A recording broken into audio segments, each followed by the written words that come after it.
Suhas cooking channel ಕಡೆಯಿಂದ ಎಲ್ರಿಗೂ ನಮಸ್ಕಾರ. ಬೆಳಗ್ಗೆ ಎದ್ದರೆ ಸಾಕು, ಲಂಚ್ ಬಾಕ್ಸ್ಗೆ ಏನಪ್ಪ ಮಾಡೋದು, ಬ್ರೇಕ್ಫಾಸ್ಟ್ಗೆ ಏನಪ್ಪ ಮಾಡೋದು ಅನ್ನೋದು ಎಲ್ಲ ಲೇಡೀಸ್ಗೂ ಇರೋವಂಥ ತಲೆನೋವು ಅಂತಲೇ ಹೇಳ್ಬೋದು. ಅದರಲ್ಲೂ ಏನಾದರೂ ಪ್ರಿಪ್ರೇಷನ್ ಮಾಡ್ಕೊಳ್ಳಿಲ್ಲ ಅಂದ್ರಂತೂ ಕೇಳೋದೇ ಬೇಡ, ಇನ್ನೂ ಟೆನ್ಷನ್ನು. ಈ ಟೆನ್ಷನ್ಗೆಲ್ಲ ಒಂದು ಫುಲ್ ಸ್ಟಾಪ್ ಇಟ್ಟಂಗೆ ಈ ಪಡ್ಡು, ಇನ್ಸ್ಟೆಂಟ್ ಪಡ್ಡು ರೀ.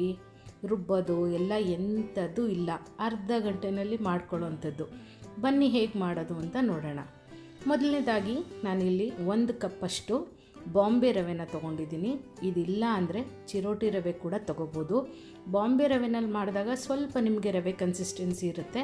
ಅದು ಬೇಡ ಅಂದರೆ ಇದೇ ರವೆನ ಮಿಕ್ಸಿಗೆ ಹಾಕಿ ಕೂಡ ತೊಗೋಬೋದು, ಅಥವಾ ಚಿರೋಟಿ ರವೆ ಇದ್ದರೆ ಅದನ್ನೇ ಉಪಯೋಗಿಸ್ಕೋಬೋದು.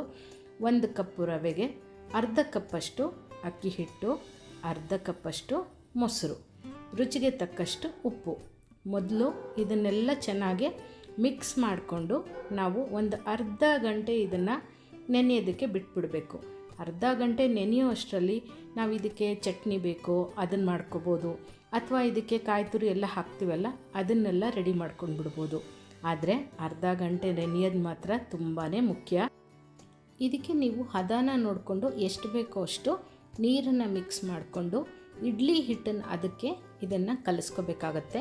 ಅರ್ಧ ಕಪ್ ಮೊಸರು ಜೊತೆಗೆ ನನಗೆ 1 ಕಪ್ಪಷ್ಟು ನೀರು ಕೂಡ ಹಿಡಿತು. ಇದನ್ನು ಮಿಕ್ಸ್ ಮಾಡಿಕೊಂಡು ಒಂದು ಅರ್ಧ ಗಂಟೆ ಇಟ್ಕೋಬೇಕಾಗತ್ತೆ. ಚಿರೋಟಿ ರವೆದಾದರೆ ಒಂದು 15ರಿಂದ 20 ನಿಮಿಷ ಸಾಕಾಗುತ್ತೆ. ಬಾಂಬೆ ರವೆನ ಉಪಯೋಗಿಸ್ತಾ ಇದ್ದರೆ ಅರ್ಧ ಗಂಟೆ ಅಂತೂ ಮಿನಿಮಮ್ ನೆನಿಲೇಬೇಕು. ಇದು ನೆನೆಯೋಕ್ಕೆ ಬಿಡೋಣ. ಅಷ್ಟರಲ್ಲಿ ಇದಕ್ಕೊಂದು ಒಗ್ಗರಣೆ ಮಾಡ್ಕೊಳ್ಳೋಣ. ಅದಕ್ಕೆ ಒಂದು ಪಾತ್ರೆನ ಬಿಸಿಗಿಟ್ಟು 1 ಟೇಬಲ್ ಸ್ಪೂನಷ್ಟು ಎಣ್ಣೆ ಹಾಕ್ಕೋಬೇಕು. ಎಣ್ಣೆ ಸ್ವಲ್ಪ ಕಾಯ್ತಾ ಇದ್ದಂಗೆ ಸಾಸಿವೆ ಹಾಕ್ಕೋಬೇಕು. ಸಾಸಿವೆ ಸಿಡಿತಾ ಇದ್ದಂಗೆ ಕಡಲೆಬೇಳೆಯನ್ನು ಹಾಕ್ಕೊಂಡು ಒಗ್ಗರಣೆ ಮಾಡ್ಕೋಬೇಕು. ಈ ರೀತಿ ತಟ್ಟೆ ಮುಚ್ಚೋದ್ರಿಂದ ನಿಮಗೆ ಪಾತ್ರೆ ಸುತ್ತಲೂ ಸಾಸಿವೆ ಎಲ್ಲ ಸಿಡಿಯೋದು ಎಷ್ಟೋ ಅವಾಯ್ಡ್ ಆದಂಗಾಗತ್ತೆ, ಜಿಡ್ಡು ಕಮ್ಮಿ ಆಗುತ್ತೆ. ಒಗ್ಗರಣೆ ಮಾಡುವಾಗ ಆದಷ್ಟು ತಟ್ಟೆ ಮುಚ್ಚಿ ಒಗ್ಗರಣೆ ಮಾಡೋದನ್ನು ರೂಢಿ ಮಾಡ್ಕೊಳ್ಳಿ. ಈಗ ಒಗ್ಗರಣೆ ಕಡಲೆಬೇಳೆ ಎಲ್ಲ ಸ್ವಲ್ಪ ಫ್ರೈ ಆಗ್ತಾ ಇದ್ದಂಗೆ ಸಣ್ಣದಾಗಿ ಹೆಚ್ಚಿರೋವಂಥ ಈರುಳ್ಳಿ, ಸಣ್ಣದಾಗಿ ಹೆಚ್ಚಿರೋವಂಥ 1 ಹಸಿಮೆಣಸಿನ್ಕಾಯಿನ ಹಾಕ್ಕೊಂಡು ಇದು ಸ್ವಲ್ಪ ಟ್ರಾನ್ಸ್ಪರೆಂಟ್ ಆಗಬೇಕು, ತುಂಬ ಫ್ರೈ ಆಗೋದೇನು ಬೇಡ. ಯಾಕಂದರೆ ನಾವು ಪಡ್ಡು ಮಾಡೋವಾಗ ಕೂಡ ಈರುಳ್ಳಿ ಚೆನ್ನಾಗಿ ಫ್ರೈ ಆಗೋದ್ರಿಂದ ಇಲ್ಲಿ ಒಂದು ಸ್ವಲ್ಪ ಅದು ಫ್ರೈ ಆದರೆ ಸಾಕಾಗುತ್ತೆ. ನೀವು ಅನ್ಕೋಬೋದು ಹಸಿದೇ ಹಾಕಿದ್ರೆ ಏನಾಗುತ್ತೆ ಆಮೇಲೂ ಫ್ರೈ ಆಗುತ್ತಲ್ಲ ಅಂತ. ಆದರೆ ಹಸಿದು ಹಾಕ್ದಾಗ ಏನಾಗುತ್ತೆ, ಪಡ್ಡುನಲ್ಲಿ ಅಷ್ಟು ಚೆನ್ನಾಗಿ ಫ್ರೈ ಆಗಲ್ಲ, ಮತ್ತು ಒಂದು ಸ್ವಲ್ಪ ಈರುಳ್ಳಿದ ಹಸಿ ವಾಸನೆ ಉಳ್ಕೊಂಡು ಬಿಡುತ್ತೆ. ಹಾಗಾಗಿ ಒಂದು ಸ್ವಲ್ಪ ಫ್ರೈ ಮಾಡಿ ಹಾಕ್ಕೊಳ್ಳೋದು ಒಳ್ಳೆಯದು. ಲಾಸ್ಟಲ್ಲಿ ನಾನು ಇದಕ್ಕೊಂದು ಅರ್ಧ ಕ್ಯಾಪ್ಸಿಕಮ್ನ ಹಾಕ್ಕೊಂಡಿದ್ದೀನಿ. ಕ್ಯಾಪ್ಸಿಕಮ್ ಹಾಕ್ಕೊಂಡು 1 ನಿಮಿಷ ಅದನ್ನು ಮಿಕ್ಸ್ ಮಾಡ್ಕೊಳ್ಳೋ ಅಷ್ಟು ಫ್ರೈ ಮಾಡಿಕೊಂಡ್ರೆ ಸಾಕು, ಕ್ಯಾಪ್ಸಿಕಮ್ ಬೇಗ ಬೆಂದೋಗ್ಬಿಡುತ್ತೆ. ಈಗ ಈ ಮಿಕ್ಸ್ಚರ್ ನಾವೇನು ಅಂದರೆ ಒಗ್ಗರಣೆ ರೆಡಿ ಮಾಡ್ಕೊಂಡ್ವಿ, ಅದು ಪೂರ್ತಿ ತಣ್ಣಗಾಗಬೇಕು. ಪೂರ್ತಿ ತಣ್ಣಗಾದ ನಂತರನೇ ನಾವು ಇದನ್ನು ನಾವೇನು ಹಿಟ್ಟು ರೆಡಿ ಮಾಡ್ಕೊಂಡಿದ್ವಿ ಅದಕ್ಕೆ ಸೇರಿಸ್ಕೋಬೇಕಾಗತ್ತೆ. ಯಾವುದೇ ಕಾರಣಕ್ಕೂ ಬಿಸಿದನ್ನು ಹಾಕ್ಕೋಬೇಡಿ. ಇದ್ರ ಜೊತೆಗೆ ನಾನಿಲ್ಲಿ 1 ಕ್ಯಾರೆಟ್ನ ತುರಿದಿಟ್ಕೊಂಡಿದ್ದೀನಿ. ಹಾಗೆ ಸಣ್ಣದಾಗಿ ಕೊತ್ತಂಬರಿ ಸೊಪ್ಪನ್ನು ಹೆಚ್ಚಿಟ್ಕೊಂಡಿದ್ದೀನಿ, ಮತ್ತು ತೆಂಗಿನಕಾಯಿನ ಕೂಡ ಸಣ್ಣದಾಗಿ ಹೆಚ್ಚಿಟ್ಕೊಂಡಿದ್ದೀನಿ. ಅದನ್ನು ಕೂಡ ಇದ್ರ ಜೊತೆಗೆ ಸೇರಿಸ್ಕೋಬೇಕು. ತೆಂಗಿನಕಾಯಿ ಅಂತೂ ತಿನ್ನೋವಾಗ ಒಳ್ಳೆ ಟೇಸ್ಟ್ ಕೊಡುತ್ತೆ ಪಡ್ಡುನಲ್ಲಿ, ಮಿಸ್ ಮಾಡೋಕ್ಕೆ ಹೋಗಬೇಡಿ.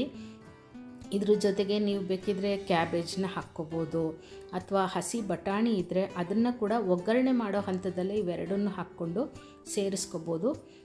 ಕಾಯಿ ತುರಿ ಸಣ್ಣದಾಗಿ ಹೆಚ್ಚಿರೋದು ಇಷ್ಟ ಇಲ್ಲ ಅಂದರೆ ತುಳಿದ್ಬಿಟ್ಟು ಕೂಡ ಹಾಕ್ಕೋಬೋದು. ಇದೆಲ್ಲ ನಿಮ್ಮ ಚಾಯ್ಸು, ಆದರೆ ನಿಮಗೆ ಹೇಗೆ ಇಷ್ಟನೋ ಹಾಗೆ ನೀವು ಮಾಡ್ಕೋಬೋದು. ಈಗ ನೋಡಿ ನಾನು ಮಿಕ್ಸ್ ಮಾಡಿ ನೋಡಿದೆ, ಸ್ವಲ್ಪ ಗಟ್ಟಿ ಅಂತ ಅನ್ನಿಸ್ತು. ಯಾಕಂದರೆ ರವೆ ಬೇಗ ನೀರನ್ನು ಹೀರ್ಕೊಂಡ್ಬಿಟ್ಟು ಜಾಸ್ತಿ ನೀರು ಕೂಡ ಬೇಕಾಗತ್ತೆ. ಈಗ ಇದನ್ನು ನೀವು ನೋಡಿಕೊಂಡು ಇನ್ನೂ ಸ್ವಲ್ಪ ನೀರನ್ನು ಹಾಕ್ಕೊಂಡು ನಾವು ಇಡ್ಲಿ ಎಲ್ಲ ಮಾಡ್ಕೋತೀವಿ ನೋಡಿ, ಆ ಹಿಟ್ಟನ್ನು ಅದಕ್ಕೆ ಇದನ್ನು ಕಲಿಸ್ಕೋಬೇಕಾಗತ್ತೆ. ಇಡ್ಲಿಗಿಂತ ಬ್ಯಾಟರ್ಗಿಂತ ಒಂದು ಸ್ವಲ್ಪ ಗಟ್ಟಿ ಇದ್ದರೂ ಕೂಡ ಏನು ತೊಂದರೆ ಇಲ್ಲ. ಈಗ ಇದಕ್ಕೆ ಲಾಸ್ಟಲ್ಲಿ 1/4 ಸ್ಪೂನಷ್ಟು ಅಡುಗೆ ಸೋಡಾನ ಹಾಕ್ಕೋತಾ ಇದ್ದೀನಿ. ಅಡುಗೆ ಸೋಡಾ ಇಲ್ಲ ಅಂತಂದರೆ ನೀವು ಒಂದು ಸಣ್ಣ ಶಾಶೆ ಪ್ಯಾಕೆಟ್ ಬರುತ್ತಲ್ಲ ಈನೋ, ಅಷ್ಟನ್ನು ಕೂಡ ಇದಕ್ಕೆ ಸೇರಿಸ್ಕೋಬೋದು. ಆದರೆ 2ರಲ್ಲಿ 1 ಮಾತ್ರ ಹಾಕ್ಕೊಳ್ಳಿ, 2 ಹಾಕ್ಕೊಳ್ಳೋಕೆ ಹೋಗಬೇಡಿ. ಈನೋ ಅಥವಾ ಬೇಕಿಂಗ್ ಸೋಡಾನ ಹಾಕ್ಕೊಂಡ್ಮೇಲೆ ಒಂದು ಸ್ವಲ್ಪ ನೀರನ್ನು ಹಾಕ್ಕೊಂಡು ಚೆನ್ನಾಗದು ಮಿಕ್ಸ್ ಆಗೋ ರೀತಿ ಮಿಕ್ಸ್ ಮಾಡ್ಕೋಬೇಕು. ಇಲ್ಲ ಅಂದರೆ ಒಂದು ಕಡೆ ಈನೋ ಹಾಗೆ ಉಳ್ಕೊಂಡು ಬಿಡುತ್ತೆ. ನೆನಪಿರಲಿ, ಚೆನ್ನಾಗಿ ಮಿಕ್ಸ್ ಮಾಡ್ಕೋಬೇಕು. ಇದನ್ನು ಮಿಕ್ಸ್ ಮಾಡ್ಕೊಳ್ಳೋದ್ರಿಂದ ಏನಂದರೆ ನಿಮಗೆ ಇದೆಲ್ಲ ಹಾಕೋದ್ರಿಂದ ಪಡ್ಡು ಸಾಫ್ಟಾಗಿ ಬರುತ್ತೆ. ಯಾಕಂದರೆ ನಾವೇನು ಫರ್ಮೆಂಟ್ ಮಾಡಿಲ್ವಲ್ಲ, ಹಾಗಾಗಿ ಈಗ ಪಡ್ಡು ಹೆಂಚಂತೂ ಕಾದಿದೆ. ಒಂದು ಸ್ವಲ್ಪ ಎಣ್ಣೆ ಹಾಕ್ಕೋತಾ ಇದ್ದೀನಿ. ಇದು ನಾನ್ ಸ್ಟಿಕ್ ಆಗಿರೋದ್ರಿಂದ ಜಾಸ್ತಿ ಎಣ್ಣೆ ಕೂಡ ಏನು ಅವಶ್ಯಕತೆ ಇಲ್ಲ. ಹಾಕ್ಕೊಂಡು ನಾವೀಗ ಏನು ರೆಡಿ ಮಾಡಿ ಇಟ್ಕೊಂಡಿದ್ವಿ ಪಡ್ಡು ಬ್ಯಾಟರು, ಅದನ್ನು ಹಾಕ್ಕೊಂಡು ಈಗ ಬೇಯಿಸ್ಕೋಬೇಕಾಗತ್ತೆ. ಆದರೆ ಒಂದು ಅಂಶನ ನಾವು ನೆನಪಲ್ಲಿ ಇಟ್ಕೊಳ್ಳೋದು ಏನಂದರೆ, ಗ್ಯಾಸ್ನ ಆದಷ್ಟು ಲೋ ಫ್ಲೇಮ್ನಲ್ಲಿ ಇಟ್ಕೊಂಡು ನಾವು ಪಡ್ಡನ್ನ ಮಾಡ್ಕೋಬೇಕು. ಹೈ ಫ್ಲೇಮ್ ಕೊಟ್ಟಾಗ ಏನಾಗುತ್ತೆ, ಒಳಗಡೆ ಎಲ್ಲ ಹಿಟ್ಟಿಟ್ಟು ಹಾಗೆ ಉಳಿದ್ಬಿಡುತ್ತೆ, ಮೇಲ್ ಮಾತ್ರ ಕ್ರಿಸ್ಪಿ ಆಗಿಬಿಡುತ್ತೆ. ಹಾಗಾಗಿ ನಾವು ಎಷ್ಟು ಇದನ್ನು ಲೋ ಫ್ಲೇಮ್ನಲ್ಲಿ ನಿಧಾನಕ್ಕೆ ಬೇಯಿಸ್ಕೊತೀವೋ, ಪಡ್ಡು ಒಳಗಡೆ ಹಾಗೆ ಹೊರಗಡೆ ಎರಡು ಕಡೆಯೂ ಚೆನ್ನಾಗಿ ಬೆಂದಿರುತ್ತೆ. ಮೇಲೆ ಕ್ರಿಸ್ಪಿಯಾಗಿ ಒಳಗಡೆ ಸಾಫ್ಟಾಗಿ ತುಂಬ ಚೆನ್ನಾಗಾಗಿರುತ್ತೆ. ಆದಷ್ಟು ತಟ್ಟೆ ಮುಚ್ಚಿಬಿಟ್ಟು ಮಾಡಿಕೊಂಡಾಗ ನಿಮಗೆ ಪಡ್ಡು ಉಬ್ಬದಂಗೆ ಚೆನ್ನಾಗಿ ಬರುತ್ತೆ. ನೋಡ್ತಾ ಇದ್ದೀರಲ್ಲ ಎಷ್ಟು ಚೆನ್ನಾಗಿ ಉಬ್ಬು ಬಂದಿದೆ ಅಂತ. ಇದು ನಾವು ಹಾಕಿರೋವಂಥ ಬೇಕಿಂಗ್ ಸೋಡಾಯಿಂದ ಈ ರೀತಿ ಉಬ್ಬು ಬರುತ್ತೆ. ಫರ್ಮೆಂಟ್ ಮಾಡದೇ ಇರೋದ್ರಿಂದ ಬೇಕಿಂಗ್ ಸೋಡಾನ ನೆನಪಿಲ್ಲಿ ಸ್ಕಿಪ್ ಮಾಡೋಕ್ಕೆ ಹೋಗ್ಬಿಡಿ. ಈಗ ಮತ್ತೊಂದು ಕಡೆಯೂ ಟರ್ನ್ ಮಾಡಿಕೊಂಡು ನಾವು ಎರಡೂ ಕಡೆಯೂ ನಿಧಾನಕ್ಕೆ ಬೇಯಿಸ್ಕೋಬೇಕು. ಇದ್ರ ಜೊತೆಗೆ ನಿಮ್ಮ ಚಾಯ್ಸು, ಹುರ್ಗಡ್ಲೆ ಚಟ್ನಿ ಮಾಡ್ಕೋಬೋದು, ಕಡಲೆ ಬೀಜದ ಚಟ್ನಿ ಮಾಡ್ಕೋಬೋದು, ಟೊಮೆಟೋದು ಮಾಡ್ಕೋಬೋದು. ನಿಮಗೆ ಯಾವುದು ಚಟ್ನಿ ಇಷ್ಟ ಆಗುತ್ತೋ ಅದನ್ನು ನೀವು ಮಾಡ್ಕೋಬೋದು. ನಮ್ಮ ಮನೇಲಂತೂ ನನ್ನ ಮಗ ಸಾಸ್ ಹಾಕ್ಕೊಂಡು ತಿಂತಾನೆ, ಅಂದರೆ ಟೊಮೆಟೊ ಸಾಸ್ನ.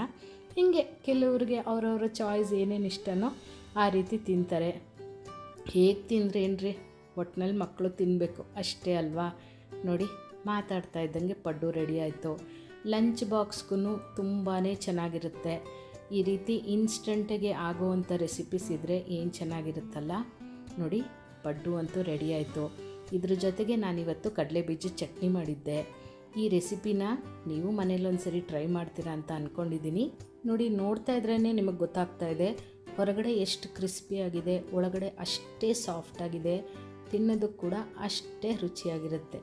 ಇವತ್ತಿನ ರೆಸಿಪಿ ನಿಮ್ಗೆ ಇಷ್ಟ ಆಯಿತು ಅಂದ್ಕೊಳ್ತೀನಿ.